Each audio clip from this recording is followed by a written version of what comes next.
एक फिल्म में जितना अहम किरदार एक हीरो का होता है, उतना ही एक खलनायक का भी होता है। इनके बिना फिल्म अधूरी सी लगती है। एक फिल्म में चाहे किरदार कितने भी अच्छे हों, लेकिन सबको हीरो ही पसंद आता है। लेकिन बॉलीवुड की इस दुनिया में कुछ हसीनाएं ऐसी भी हैं, जिनका दिल हीरो के लिए नहीं बल्कि एक विलन के लिए धड़का। और इन हसीनाओं का दिल ऐसे खलनायकों के लिए धड़के भी क्यों ना, जो असल जीवन में बिल्कुल सादा जीवन जीना पसंद करते हैं। पर्दे पर खूंखार नजर आने वाले ये विलन असल जिंदगी में सादगी से भरा जीवन जीने में विश्वास रखते हैं।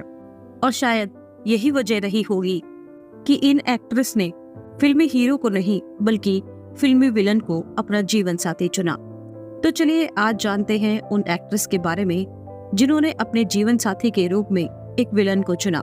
दोस्तों, आज हम बात कर रहे हैं कुछ ऐसी हसीनाओं की जिन्होंने अपनी जिंदगी में एक हमसफर के लिए एक हीरो को नहीं बल्कि एक विलन को चुना।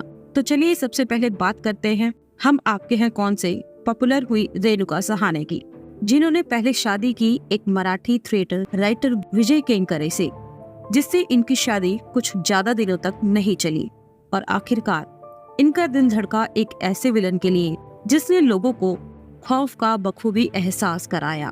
जानता है, जब मैं 11 साल का था ना, तब पहली बार यमराज मुझे लेने आना चाहता था। पता है मैंने क्या किया? दरअसल रेणुका सहाने ने अपने लिए जीवन साथी के रूप में चुना आशुतोष राणा को। रेणुका सहाने और आशुतोष राणा की लव स्टोरी बिल्कुल फिल्मी है। दरअसल आशुतोष रेणुका को घंटों फोन पर कविताएं सुनाया करते थे। तकरीबन 3 महीने हम फोन फ्रेंड खेलते रहे। अच्छा, हम मिले नहीं। और जो उस वक्त लाइफलाइन थी हमारी जी, और इस तरह दोनों एक दूसरे के प्यार में पड़ गए थे और इसके बाद उन्होंने शादी रचा ली और अब इन दोनों के 2 बेटे भी हैं, शौर्यमन और सत्येंद्र।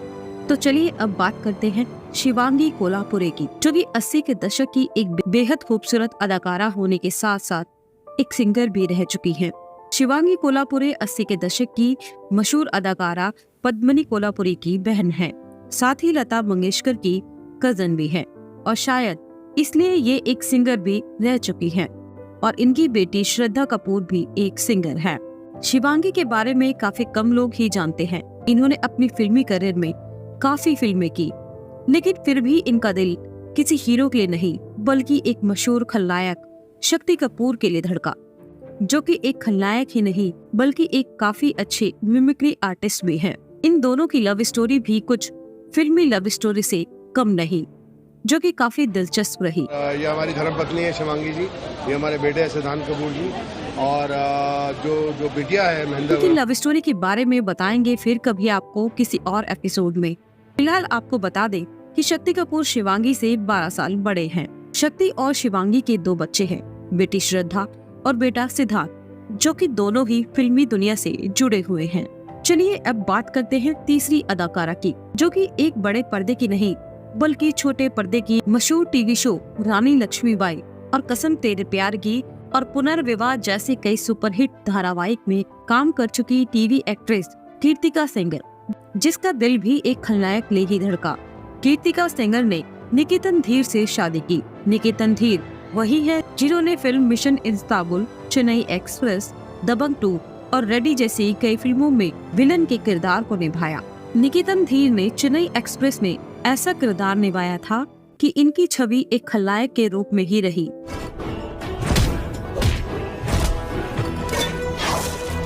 लेकिन जब इन्होंने कीर्तिका से शादी रचाई तो दर्शकों को पता लगा कि ये कितनी सुलझी हुई पर्सनालिटी है। दरअसल पंकज धीर ने ही कीर्तिका सेंगर को अपने बेटे निकेतन धीर के लिए चुना था और आज इस जोड़े की एक सुंदर बेटी भी है। चलिए अब बात आती है पूजा बत्रा की। पूजा बत्रा वैसे तो इंडस्ट्री में कुछ खास जगह नहीं बना पाई। इन्होंने फिल्में तो काफी की, लेकिन वो मुकाम हासिल नहीं कर पाई जो दूसरी अभिनेत्रियों ने हासिल किया और आखिरकार इन्होंने भी एक खलनायक को ही चुना। एक्ट्रेस पूजा बत्रा ने नवाब शाह से शादी की, जो कई फिल्मों में विलन का रोल निभा चुके हैं। नवाब शाह वही है जिन्होंने डॉन 2, टाइगर जिंदा है जैसी फिल्मों में खलनायक की भूमिका निभाई थी। अब बात आती है जरीना वहाब की, जो कि हिंदी फिल्म इंडस्ट्री में मशहूर अदाकारा है। इन्हें अपने शुरुआती फिल्मी करियर में कुछ खास सफलता नहीं मिली, लेकिन इन्होंने बाद में इंडस्ट्री में अपनी एक खास पहचान बनाई। ये बड़े पर्दे के साथ साथ छोटे पर्दे पर भी नजर आईं। अधिकतर इन्होंने माँ के रोल निभाए और आखिरकार इन्होंने भी अपने लिए एक विलन को ही चुना, जो कि किसी हीरो से कम नहीं। इन्होंने अपने लिए आदित्य पंचोली को चुना। जरीना वहाब और आदित्य पंचोली की मुलाकात एक फिल्म के सेट पर हुई थी। पहली मुलाकात में दोनों को एक दूसरे से प्यार हो गया था। फिल्म की शूटिंग के खत्म होने तक दोनों एक दूसरे को अपना दिल दे बैठे थे और शादी करने का फैसला भी कर चुके थे। और इसके बाद दोनों ने शादी की और अपना खुशहाल जीवन जी रहे हैं। आपको बता दें कि जरीना आदित्य से 6 साल बड़ी हैं। अब बात आती है उस अनारकली की जिसकी हर अदा के थे लाखों लोग दीवाने। जब कभी भी अनारकली की बात होती है तो मधुबाला से पहले बीना राय का नाम भी आता है। इन्होंने उस दौर में काफी सुपरहिट फिल्में की, लेकिन शादी एक खुकार विलन प्रेमनाथ से की। प्रेमनाथ की एंट्री फिल्म इंडस्ट्री में हुई तो एक हीरो के तौर पर थी, लेकिन इन्हें पहचान मिली विलन के रोल से। प्रेमनाथ उस दौर के वो विलन थे जो उस समय हीरो से भी ज्यादा फीस चार्ज किया करते थे और राज कपूर से भी ज्यादा कमाया करते थे। आपको बता दें कि बीना राय भी प्रेमनाथ यानी अपने विलन पति से 5 साल बड़ी थी। तो दोस्तों, ये थी कुछ हसीनाओं की कहानी जिन्होंने एक हीरो को नहीं बल्कि एक खलनायक को चुना। और चुने भी क्यों ना, पर्दे पर खुकार दिखने वाले किरदार असल जिंदगी में एकदम सीधे सादे और काफी सुलझे हुए हैं।